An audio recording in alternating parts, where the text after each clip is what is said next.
This is something you ain't gonna find on the back of no brochure for this town. But there used to be a campsite close to where you and your friends are staying. And they shut it down the first time because they found that boy hanging from a tree with a bag over his head. And when they tried to reopen it after that, well, the little counselors they sent up there, they all came up dead. And they ain't never found out who did it. And they ain't never tried to open it back up after that. So if you and your friends insist on staying where you at, then y'all best be careful where y'all tread. What's up, everybody? Welcome to ZTV Pitches. I am Paiper Zombie, your host as always. And in today's episode, we're getting into the newest pitch on the block, Black Friday. So without further ado, let's jump right into the plot. The plot of Black Friday centers around a group of friends who like to get together every couple of months and take a trip somewhere. For this trip, our main character, Monica, suggests going out to a lodge in the woods as a change of pace. It's a place that her and her husband Mike took a weekend trip to before and they really enjoyed it. As soon as the suggestion is out of her mouth, her girlfriends Thea, Angela, and Geneva are like, "Monica, girl, you know good and well black folks don't go to no lodges in no woods." And Monica is like, "Okay, you know what? I've had a long day and I am not in the mood right now. And see, this is why I don't suggest where we go anymore, because every time I do, y'all got something to say about it. So you know what? Just don't even ask me anymore." So the girls are like, "Aw, girl, come on, Monica. It's not, come on." And Monica is like, "Nah, every time. This is exactly how y'all sound when I suggest something. Black people don't do that, Monica. So skip it." So finally that gets the girls to say, okay, we'll give it a try. If you and Mike liked it, then maybe we will too. So the plans get made and everybody makes the trip on Thursday night to a place called Camp Diamond Creek where the lodge is located. This is where we meet Angela's fiance and Mike's best friend, Daniel. We also meet Geneva's husband, Ted, who's also a good friend of Mike and Daniel's. And a new couple who are friends of Monica and Mike but have met the others also come on the trip. That's Johnny and Vicky. And to round out the crew is Mike's 19-year-old cousin Marcus, who lives with Monica and Mike and has been brought along on the trip because he can't be trusted to stay home alone. Boy would lose control. Monica, Mike, and Marcus are the first to arrive. Once everybody else gets there, they're like, "Oh, okay, this is nice. And oh, it's so big and okay, girl, shoot, maybe we was wrong. Shoot, we might be able to party off in here." So everybody gets settled into their rooms and spend the rest of the night chilling out and just enjoying each other's company. The next morning, the men, including Marcus, who's forced to go, head out for a jog along the nearby trails. While they're out doing that, they come across what they think is a trail, but some parts of it are overgrown and hard to see. They attempt to follow it and eventually stumble upon what looks like an abandoned campsite.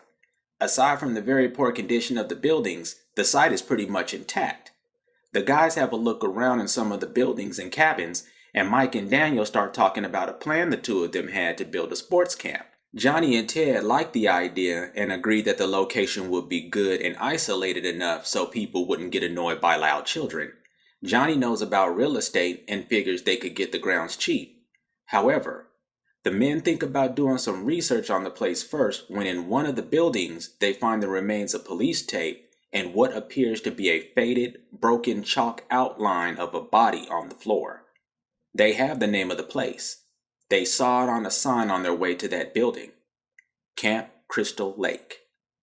Meanwhile, while the men are out doing their thing, the ladies decide to head into town to stock up on the food they'll need for the weekend.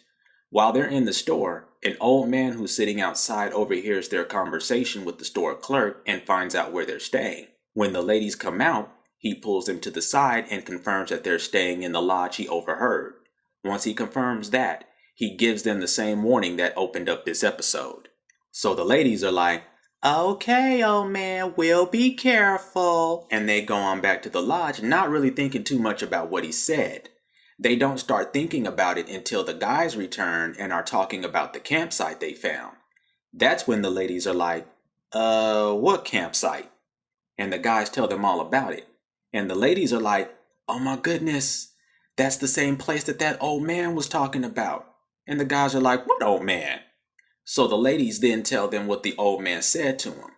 It's enough to make them all decide it would be worth it to look the place up and find out what happened. Mike does this on his phone and is able to pull up a few articles from the 1980s. Most of them talk about the murders the old man mentioned, but only one talks about the boy who was hanged. Unfortunately, it's very vague, but they are able to find out that the boy's name was Jason, and that his death was the result of a suspected hate crime, and that they never did know who did it. Now, this is unsettling news, but not enough to freak anybody out. There's not a town in the world that doesn't have some dirty little secrets from the past like this, so everyone goes on like normal. But what they don't know is that there were eyes and ears in the forest earlier. The eyes saw the men who found their way to the ruins of Camp Crystal Lake, and the ears heard their idea to make the place into a sports camp. And the mind that those eyes and ears belonged to did not agree with what it heard and saw. So that night, as Monica and the others ignite their barbecue party, someone moves in to extinguish not just the party, but Monica, Mike, and the rest of the crew as well. And it's unknown who, or if any, will survive the night to see the morning of Saturday the 14th.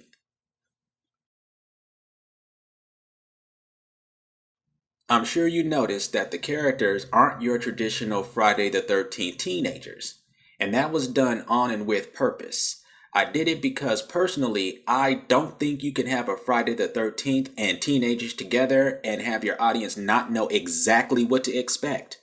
It's a formula that's been done so many times that I don't think there's any twist that can be put on it that hasn't been done at least twice already.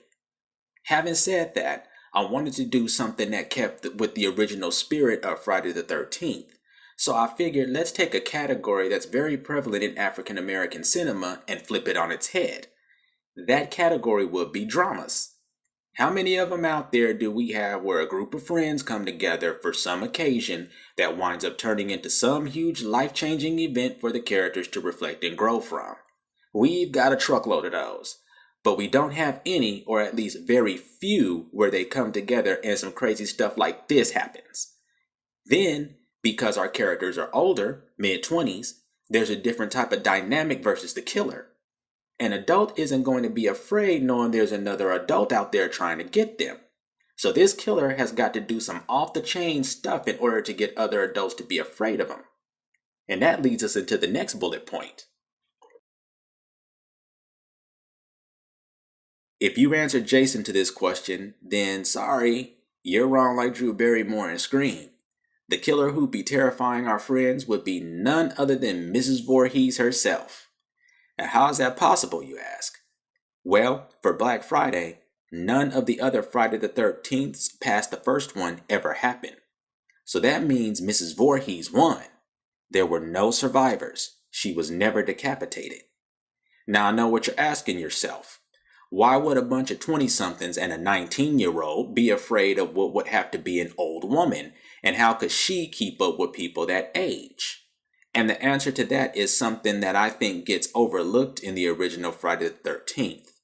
And that's the fact that Mrs. Voorhees is either, I don't know if she's possessed by Jason's spirit or if she's got some kind of insidious thing going on with him. Because I say that because the movie makes it clear that Jason is speaking through her in certain moments. Like, check it out.